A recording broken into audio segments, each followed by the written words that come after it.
और दोस्तों, ज्ञानी मंच के यूट्यूब चैनल में आप सभी का फिर से स्वागत है। तो देखिए, इस वीडियो में हम पढ़ने वाले हैं एनआरएलएम बिहान के अंतर्गत जो सामुदायिक संगठन आते हैं उन सभी संगठनों को पढ़ेंगे। देखिए, इससे पहले हमने चर्चा भी किया था कि इसके अंतर्गत जो है सामुदायिक संगठन कितने स्तर पे 5 स्तर पे सामुदायिक संगठन होते हैं। तो सबसे पहले होता है महिला स्व सहायता समूह, उसके बाद ग्राम संगठन, संकुल स्तरीय संगठन, विकास खंड स्तरीय संगठन, जिला स्तरीय संगठन। तो इन सभी संगठनों के संबंध में जो है हम इस वीडियो में डिटेल से पढ़ने वाले हैं। यदि इससे पहले की वीडियो को आपने नहीं देखा है तो आप जाके देख सकते हैं, उसका प्ले लिस्ट हमारे वीडियो के डिस्क्रिप्शन में दिया गया है। तो चलिए स्टार्ट करते हैं सामुदायिक संगठनों को।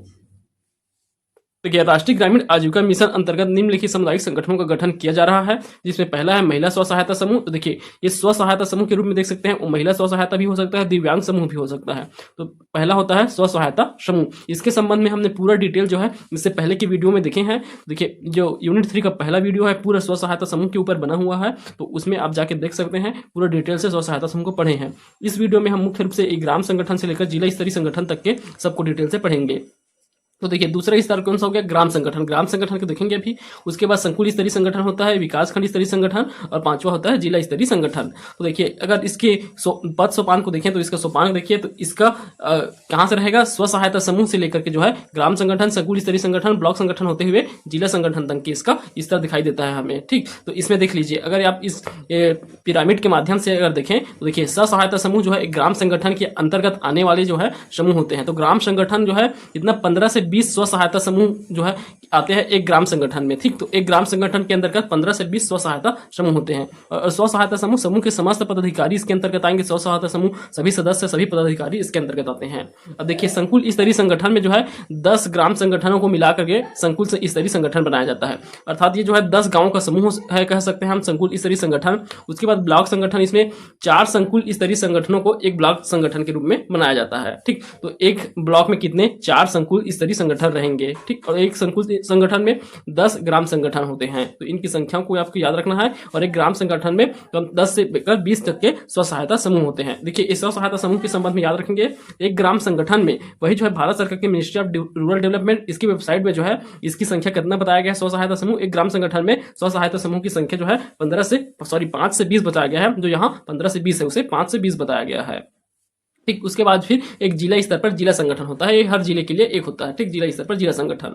तो इन्हीं सबको हम यहाँ पढ़ने वाले हैं। तो सबसे पहले तो यहाँ स्व सहायता समूह दिया है। स्व सहायता समूह को पहले की वीडियो में डिटेल से पढ़े हैं। उसके बाद देखिए यहाँ ग्राम संगठन को। तो ग्राम संगठन में सबसे पहले ग्राम संगठन क्या होगा? देखिए, समूह को निरंतरता प्रदान करने और गाँव की सामाजिक समस्याओं का निराकरण करने के लिए ग्राम संगठन का गठन किया जाता है। तो सभी समूहों को, अर्थात जो स्व सहायता समूह है उन सबको निरंतरता प्रदान करने, गाँव की सामाजिक समस्याओं का निराकरण करने के लिए एक ग्राम संगठन बचाया जाता है। देखिए, एक ही ग्राम या ग्राम पंचायत के अंतर्गत गठित कम से कम 6 स्व सहायता समूह मिलकर प्रारंभिक तौर पर ग्राम संगठन का गठन करते हैं। तो कितने? कम से कम जो है 6 स्व सहायता समूह मिलकर प्रारंभिक तौर पर एक ग्राम संगठन का गठन करेंगे। ग्राम संगठन की निरंतरता हेतु इसमें स्व सहायता समूहों की संख्या 15 से 20 होनी चाहिए, परंतु एक ग्राम में 30 या उससे अधिक समूह निर्माण होने की स्थिति संभावनाओं को ध्यान में रखते हुए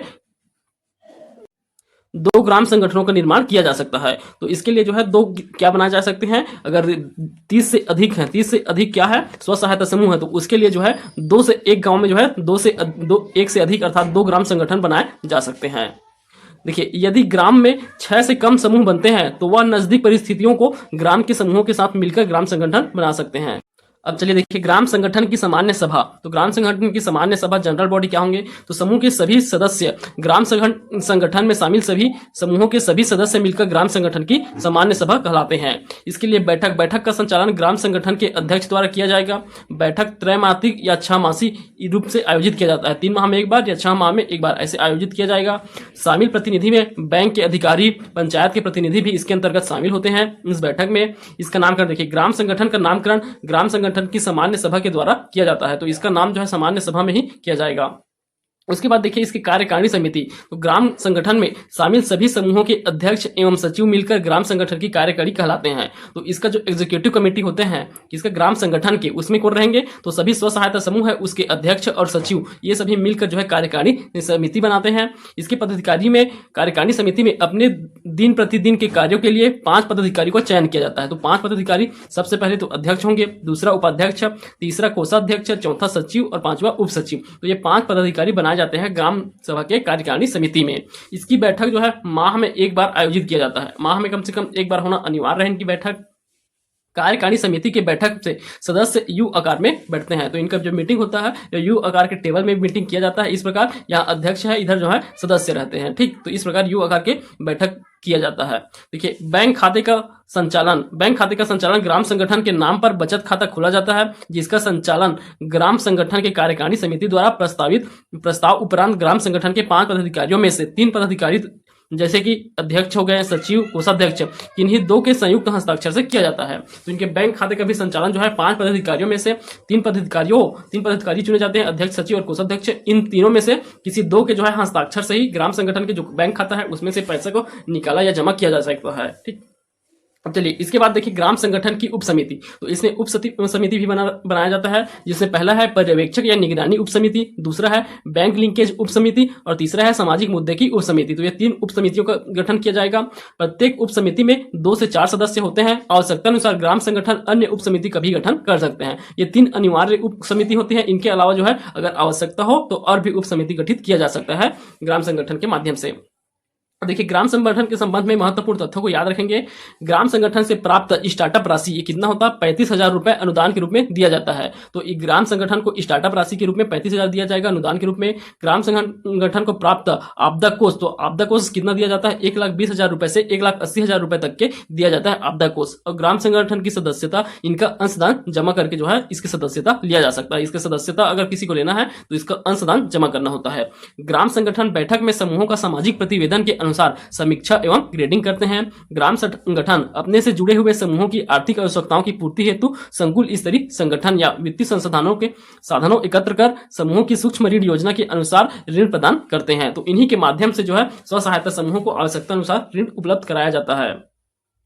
ग्राम संगठन अपने से जुड़े हुए समूहों को सूक्ष्म ऋण योजना बनाने, सदस्यों के बीच मतभेद निपटाने, पुस्तक संधारण के सहयोग किए जाने, अंकेक्षण तथा अन्य सामाजिक मुद्दों हेतु सामाजिक संवर्गों, उप समितियों और पदाधिकारियों के माध्यम से सहयोग प्रदान करता है।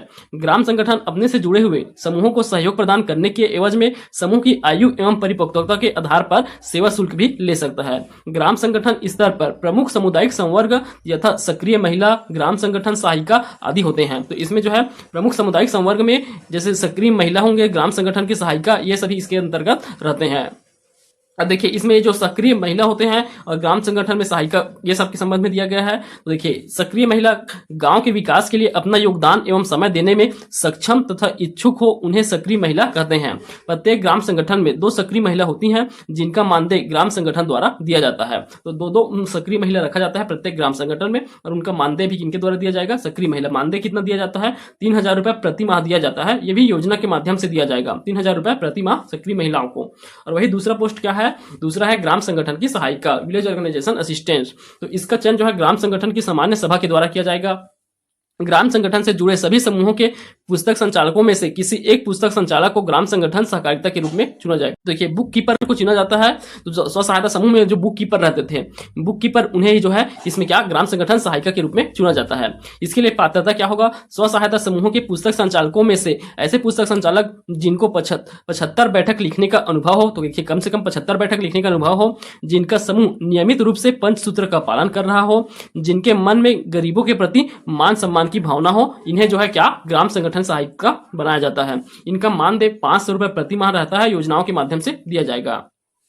तो ये हो गया पहला स्तर, कौन सा, ग्राम संगठन स्तर, ठीक। अब उसके बाद देखेंगे दूसरा संकुल स्तरीय संगठन। तो संकुल स्तरीय संगठन इसे क्या कहा जाता है, क्लस्टर लेवल फेडरेशन। तो क्लस्टर लेवल पे अब देखिए क्लस्टर लेवल में क्या होता है, इसका निर्माण कैसे किया जाएगा। संकुल स्तरीय संगठन का निर्माण प्रारंभ में 10 ग्राम संगठनों से किया जाता है, बशर्ते ग्राम संगठन 6 माह पुराना होना चाहिए, ठीक। तो क्या होना चाहिए, 6 माह पुराना 10 ग्राम संगठनों से मिलाकर के पहले जो है संकुल स्तरीय संगठन बनाया जाता है। इसका उद्देश्य है ग्राम संगठनों को संगठित कर उन्हें विभिन्न विभाग एजेंसी से समन्वय बनाए रखने में मदद करना। तो ये संकुल स्तरीय के माध्यम से ही जो है ग्राम संगठन को विभिन्न विभागों के साथ और अन्य एजेंसियों के साथ जो है ये समन्वय का कार्य करता है। स्व सहायता समूह व ग्राम संगठनों को विभागीय योजनाओं का लाभ भी पहुंचाया जाता है। देखिए अब इनके कार्य देखिए, सामुदायिक निवेश कोष का प्रबंधन करना, सामुदायिक निवेश कोष का प्रबंधन करना। दूसरा है कम्युनिटी कैडर का चुनाव कर उन्हें प्रशिक्षित करना, तो कम्युनिटी कैडर का भी चुनाव इन्हीं के माध्यम से किया जाएगा। अब इसमें वित्तीय सहायता देखिए, योजना के माध्यम से स्टार्टअप राशि के लिए 2 लाख रुपए मिलता है इन्हें, और सामुदायिक निवेश कोष से इन्हें जो है 1 करोड़ से लेकर 1.5 करोड़ तक की जो है राशि मिलता है क्लस्टर स्तर पर। तो ये संकुल स्तर पर कितना मिलेगा, स्टार्टअप राशि के रूप में 2 लाख रुपए, और जो है सामुदायिक निवेश कोष में जो है 1 करोड़ से 1.5 करोड़ तक की जो है राशि प्राप्त होता है। तो देखिए CIF अर्थात सामुदायिक निवेश कोष का उपयोग ग्राम संगठन की अनुशंसा पर स्व सहायता समूह के सदस्यों के ऋण संबंधी जरूरतों को पूरा करने के लिए किया जाता है। तो इस अमाउंट का जो 1 से 1.5 करोड़ तक की अमाउंट मिलता है उसको कैसे किया जाएगा, ग्राम संगठन जैसे उनको सिफारिश करेंगे उसके माध्यम से जो है उन स्व सहायता समूहों के सदस्य को जो है ऋण उपलब्ध कराने के लिए उपयोग किया जाता है इस सामुदायिक निवेश कोष को। अब देखिए इसमें जो सामान्य सभा होता है उसका, तो संकुल स्तरीय संगठन में सदस्यता प्राप्त सभी संगठनों के कार्यकारिणी, सभी ग्राम संगठनों के कार्यकारिणी समिति संकुल स्तरीय संगठन के सामान्य सभा कहलाते हैं। तो जो कार्यकारिणी समिति थे उन समिति को ही जो है ग्राम संगठन की कार्यकारिणी समिति, उनके सभी सदस्य क्या कहलाएंगे, इस संकुल स्तर के सामान्य सभा कहलाएंगे। इसकी बैठक जो है त्रैमासिक रूप से आयोजित किया जाता है 3 माह में एक बार। इसका कार्य संकुल स्तरीय संगठन का नामकरण सामान्य सभा पर ही किया जाएगा, सभी का नामकरण सामान्य सभा में ही किया जाता है। उसके बाद देखिए कार्यकारिणी समिति, कार्यकारिणी की समिति इसके लिए किसके लिए है, क्लस्टर स्तर पर अर्थात संकुल स्तर पर कार्यकारिणी समिति ग्राम संगठनों के पदाधिकारी संकुल स्तरीय संगठनों के कार्यकारिणी समिति होंगे। तो उसमें जो पदाधिकारी रहे 5 पदाधिकारी थे, उन 5 पदाधिकारी को जो है इस कार्यकारिणी समिति के सदस्य कहलाएंगे। जैसे देखिए कार्यकारिणी समिति द्वारा 5 पदाधिकारी का फिर उनमें से फिर 5 अधिकारी चुना जाएगा, वही है जो 5 ग्राम संगठन में रहेंगे। तो अध्यक्ष, उपाध्यक्ष, कोषाध्यक्ष, सचिव और उप सचिव, ये किसमें से चुने जाएंगे, ये सभी ग्राम संगठनों के 5 अधिकारी आए रहते हैं। फिर इन बहुत सारे हो जाएंगे, उसके बाद इनमें से जो है 5 को चुना जाता है, अध्यक्ष, उपाध्यक्ष, कोषाध्यक्ष, सचिव और उप सचिव, इन 5 में से 5। अब इनका बैठक माह में एक बार आयोजित किया जाएगा। किनका, जो कार्यकारिणी समिति है उनका बैठक माह में एक बार आयोजित किया जाएगा। बैठक में सदस्य यू आकार के, तो यू आकार के इसमें भी मीटिंग में जो है बैठक किया जाएगा।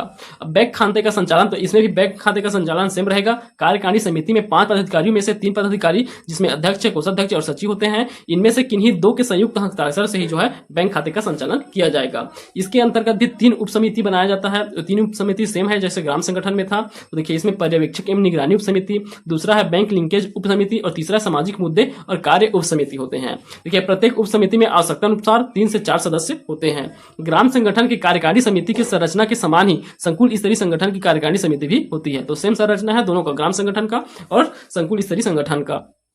अब देखिए इसमें जो है संसाधन पुस्तक संचालक होते हैं, रिसोर्स बुक कीपर। तो संसाधन पुस्तक संचालक एक संकुल अंतर्गत आने वाले सभी स्व सहायता समूहों के पुस्तक संचालकों को प्रशिक्षित करने एवं समूहों का अंकेक्षण करने वाले संसाधन पुस्तक संचालक का कहा जाता है। तो ये जो है किन्हें, जो अभी तक हम पढ़ते आ रहे हैं पुस्तक संचालक जो स्व सहायता समूहों में रहते हैं, जिसे क्या आप बुक कीपर के नाम से जानते हैं, तो उन सबको प्रशिक्षण करने के लिए जो है संसाधन पुस्तक संचालक किस स्तर पर रहते हैं, ये संकुल स्तर पर रहते हैं। इसके लिए पात्रता क्या होना चाहिए, स्व सहायता समूहों के पुस्तक संचालकों में से ऐसे पुस्तक संचालक जिनको 75 बैठकों में लिखने का अनुभव होता है उन्हें बनाया जाएगा। जिनका समूह नियमित रूप से पंचसूत्र का पालन कर रहा हो, तो ये दूसरा पात्रता हो गया। तीसरा देखिए संसाधन पुस्तक संचालक का चिन्हांकन गांव में गठित सभी समूहों से जुड़ी हुई महिला सदस्यों के द्वारा आपसी सहमति से किया जाता है। तो ये जो है सभी समूहों की महिलाओं द्वारा आपसी सहमति से इसका चुनाव किया जाएगा, चिन्हांकन किया जाएगा। ठीक, अब देखिए ब्लॉक संगठन। अब तीसरा स्तर पहुंच गए हम लोग किसमें, ब्लॉक संगठन में। तो ब्लॉक संगठन को देखिए, अब ब्लॉक संगठन ये और जिला संगठन ये ज्यादा डिटेल नहीं दिया गया है, तो इसे जो है इतना ही पढ़ना है। तो देखिए राज्य ग्रामीण आजीविका मिशन के अंतर्गत प्रत्येक विकास खंड में 4 संकुल स्तरीय संगठन का गठन किया जाता है। इन्हीं संकुल स्तरीय संगठन को मिलाकर विकास खंड स्तर पर बनाए गए संगठन को ब्लॉक स्तरीय संगठन कहेंगे। तो आपको इसमें यही याद रखना है कि 4 संकुल स्तरीय संगठन को मिलाकर एक ब्लॉक संगठन बनाया जाता है। ब्लॉक संगठन का उद्देश्य संकुल स्तरीय संगठनों को आजीविका संबंधी गतिविधि, वित्तीय प्रबंधन इत्यादि का मार्गदर्शन करना है। तो आजीविका संबंधी गतिविधि में, वित्तीय प्रबंधन में मार्गदर्शन करना इसका प्रमुख उद्देश्य रहता है। अब उसके बाद देखिए अंतिम जो लेवल है कौन सा, जिला संगठन। अब जिला संगठन देखिए ये ग्रामीण आजीविका मिशन अंतर्गत एक जिला में आने वाले सभी ब्लॉक संगठनों को मिला करके बनाए जाने वाले संगठन को जिला संगठन कहेंगे। तो किसी एक जिला में जितने भी ब्लॉक आते हैं उन ब्लॉक संगठनों को मिलाकर क्या बनाया जाता है, एक जिला संगठन बनाया जाता है। ठीक, तो ये है देखिए इसमें जो है जिन जिलों में 3 या 4 से कम विकासखंड होंगे उन जिलों में विकासखंड स्तरीय संगठन का गठन नहीं करके सीधा जिला स्तरीय संगठन का निर्माण किया जाता है। तो देखिए विकासखंड ब्लॉक संगठन बनाने के लिए कितना आवश्यक था, तो कम से कम 4 जो है विकासखंड 4 जो है क्लस्टर मिल करके अर्थात संकुल स्तरीय संगठन मिल करके एक ब्लॉक बनाते थे। तो वही देखिए जहाँ 3 या 3 से कम विकासखंड होंगे उन जिलों में विकासखंड स्तर के संगठन का गठन नहीं किया जाएगा, वहां सीधा जिला स्तर का संगठन गठन किया जाएगा। ठीक, तो इसके संबंध में बस इतना ही आपको याद रखना है। अब देखिए यहां तक कि हमारे जो है 5 स्तर के संगठन कंप्लीट हो गए, 5 स्तर के स्व सहायता समूह से लेकर के जिला संगठन तक के। ठीक, तो अब देखिए एक योजना दिया गया है, इस योजना के संबंध में आप पढ़ लेते हैं। देखिए ई शक्ति योजना, तो ई शक्ति इस योजना इसका प्रारंभ किया गया था मार्च 2015 में। इसका क्रियान्वयन नाबार्ड द्वारा किया गया है। इसका उद्देश्य है स्व सहायता समूह के डिजिटलाइजेशन के लिए। तो इसका डिजिटलाइजेशन करने के लिए, स्व सहायता समूह का डिजिटलाइजेशन करने के लिए जो है यह ई शक्ति योजना लाया गया था। इसकी विशेषता समूह को बैंक से ऋण लेने में मदद मिलेगी, समूह की कार्यों में पारदर्शिता लाना, सामाजिक सुरक्षा, प्रधानमंत्री जन धन योजना, प्रधानमंत्री जीवन ज्योति योजना, अटल पेंशन योजना के में समूहों के सदस्यों को भागीदारी बनाना।